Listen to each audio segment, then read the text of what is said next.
Setelah ditangkap, Pocut Merah Intan tidak langsung dibawa keluar dari Aceh. Belanda sempat menahannya di sebuah lokasi yang dijaga ketat. Mereka ingin memastikan bahwa kabar penangkapannya benar-benar menyebar, supaya rakyat Aceh merasa kehilangan pemimpinnya. Namun, justru yang terjadi adalah sebaliknya. Banyak orang datang diam-diam hanya untuk melihat sekilas sosok pejuang wanita yang sudah mereka kagumi sejak lama. Tatapan Pocut Merah Intan tetap tegas, tidak menunjukkan rasa takut, dan itu membuat orang-orang semakin hormat padanya. Belanda kemudian memutuskan untuk mengasingkannya keluar Aceh. Awalnya, ia dibawa ke Sumatera Barat. Perjalanan itu tidak mudah.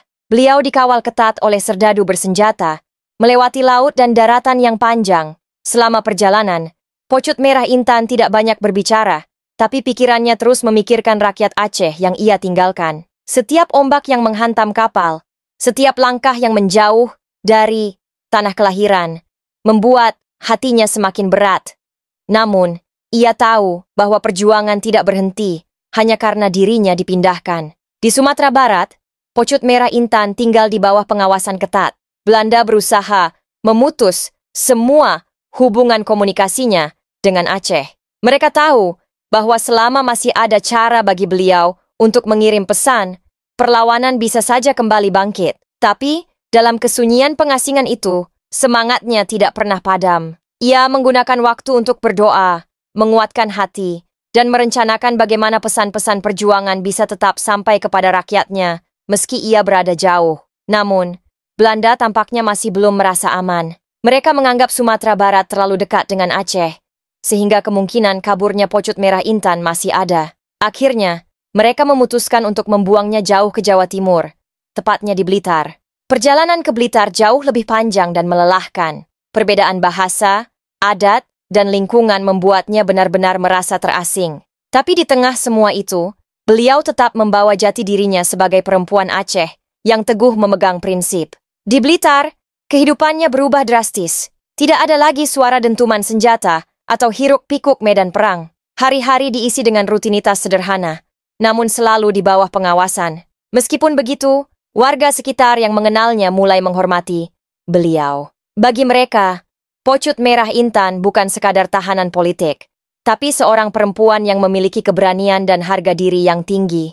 Lambat laun, kisah tentang keberaniannya melawan Belanda di Aceh mulai terdengar di telinga masyarakat setempat. Kadang, di malam-malam yang sunyi, Pocut Merah Intan duduk menatap langit. Ia membayangkan langit yang sama di atas tanah Aceh, membayangkan hutan-hutan tempat ia pernah memimpin pasukan, sungai-sungai tempat ia pernah memimpin pasukan beristirahat sejenak setelah pertempuran, dan wajah-wajah para pejuang yang pernah berjuang bersamanya. Kerinduan itu sangat dalam, tapi ia tidak pernah membiarkannya mengubah tekadnya. Ia tahu bahwa mungkin ia tidak akan pernah kembali, tapi ia juga tahu bahwa perjuangannya tidak sia-sia. Waktu terus berjalan, usianya bertambah, rambutnya mulai memutih. Namun sorot matanya tetap sama, tajam dan penuh semangat. Meski raga mulai melemah, jiwanya tetap kokoh. Bahkan di pengasingan, ia sering menjadi sumber semangat bagi orang-orang yang datang menemuinya. Mereka yang mendengar ceritanya selalu pulang dengan hati yang berapi-api, merasa bahwa jika seorang perempuan bisa melawan penjajah dengan segala keterbatasan, maka mereka pun bisa berjuang melawan ketidakadilan dalam bentuk apapun. Akhir hidup Pocut Merah Intan datang dengan tenang. Ia wafat di Blitar, jauh dari tanah kelahirannya. Tidak ada dentuman senjata atau sorak-sorai kemenangan yang mengiringinya. Hanya doa-doa yang dipanjatkan oleh orang-orang yang mencintai dan menghormatinya. Bagi Belanda, mungkin wafatnya, beliau hanyalah berakhirnya seorang tahanan. Tapi, bagi rakyat Aceh, wafatnya Pocut Merah Intan adalah kehilangan seorang Srikandi sejati. Jenazahnya dimakamkan di tanah perantauan. Meski jasadnya beristirahat jauh dari Aceh, semangat dan kisah perjuangannya tetap hidup di hati rakyatnya. Namanya tidak sering muncul di buku-buku sejarah resmi, tapi di hati masyarakat Aceh, beliau adalah simbol keberanian dan keteguhan. Ceritanya terus diceritakan dari generasi ke generasi, menjadi pengingat bahwa perjuangan tidak mengenal batas waktu atau tempat. Pocut Merah Intan adalah bukti nyata bahwa perlawanan tidak harus dilakukan dengan kekuatan fisik semata. Keteguhan hati, prinsip yang tidak goyah, dan keberanian untuk melawan ketidakadilan adalah senjata yang jauh lebih kuat. Beliau mungkin diasingkan, tapi tidak pernah benar-benar dikalahkan. Dan di balik kisahnya, kita belajar bahwa setiap perjuangan, sekecil apapun, akan selalu meninggalkan jejak yang tidak bisa dihapus oleh waktu.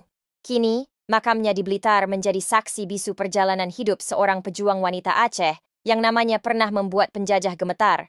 Setiap orang yang datang ke sana, entah mereka tahu atau tidak kisahnya, pasti akan merasakan aura keteguhan yang terpancar dari tempat itu. Seakan-akan, Pocut Merah Intan masih berbisik, mengingatkan bahwa tanah air adalah sesuatu yang harus dibela sampai titik darah penghabisan. Dan begitulah kisah Pocut Merah Intan, seorang perempuan bangsawan yang memilih jalan perang, yang rela meninggalkan kenyamanan demi tanah kelahirannya, yang tetap teguh meski terasing ribuan kilometer dari rumah. Sebuah kisah yang membuktikan bahwa pahlawan tidak selalu pulang membawa kemenangan, tapi selalu pulang membawa kehormatan.